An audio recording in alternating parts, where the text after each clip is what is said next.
Every time I drive to a new part of my city, I realize that there's all these houses going up and all this construction happening. And then in the back of my mind, I hear that little voice in my head from my elders. And it's about how we were given the ultimate scam roadmap. So if we got a job right out of college, and that's even if we went to college to get all the debt, which is about $100K if you're actually getting a high profile career. So you take on thousands of dollars in debt and then you get your stable job, but wait a minute, you can't get the job because your LinkedIn sucks and no one's hiring. But maybe if you get a job that's helping AI, you can get a job. Oh, wait a minute, AI just took your job. But now you're basically fucked. And then you drive around and you see all these houses and then you realize, man, that'd be a nice house to build a family and one day I'll buy that. One day if I work hard enough and keep making these cheeseburgers, I'll buy that house. Well, nah, man. I mean, even if you did everything right, you went to college, you got your degree, you got your job, and then your paychecks start coming in and you're like, oh, okay, I'm going to get a new car. Oh, Netflix. Okay, I'm going to do that. Okay, that's $30. Okay, I got to get a phone bill. Okay, let me get Wi-Fi.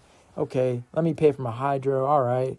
And then by the time you're actually, wait a minute. I got to rent this house first because we can't afford to buy this $2 million house. Are we crazy? So let's rent the house first. So the rent, what is it, about $2,500 a month? So then you're already down about $3,000, $4,000 a month. And you're pulling in, if you're lucky, about $3-4K a month. And then that's where the scam is right there, right? How are you supposed to save money to buy a house that is times 100 your income in a whole year? So that's the whole idea, right? That's the whole plot. So let's go back even more. Let's go further back. So right out of college, right? Entry-level jobs. Let's start with entry-level jobs. Companies want a bachelor's degree and 3 years of very specific experience. And then they want 50 hours a week of your energy to make their company bigger, right? So you're asking, okay, well, it's an entry-level job.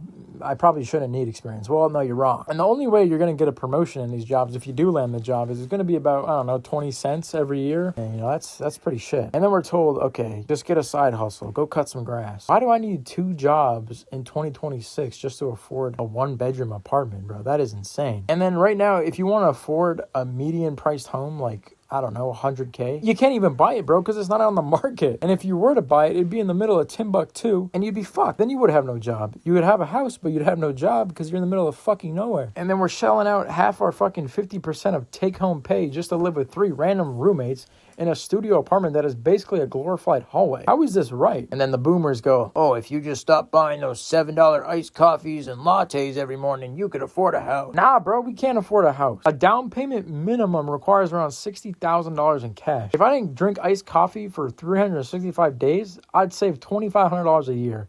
It would take me 24 years of not drinking that coffee to afford that house. And by then, the house would cost $1 million anyway. The boomers' financial advice is so outdated by about 30 years, it's not even relatable to us. And they keep trying to bang down on Gen Z. Oh, you guys are lazy. You guys have no work motivation. Da-da-da-da-da. No, bro. There's people in their 30s that have tech jobs that can't even afford houses. Come on. And then the problem is we're not really asking for a big mansion like Drake has. We're literally just asking for a world where 40 hours of hard work buys you a safe place to sleep and a little peace of mind. And maybe a little snack on the counter if you're lucky. But what we're going to buy is a little shack in the middle of nowhere with a rat. So make sure we have enough money to get the rat food too. And yeah, guys, that's just my thoughts. If you guys can relate to that, drop a like, subscribe, and check us out in the Discord. A lot of people that think the same way hanging out over there. I appreciate you guys. See you guys in the server.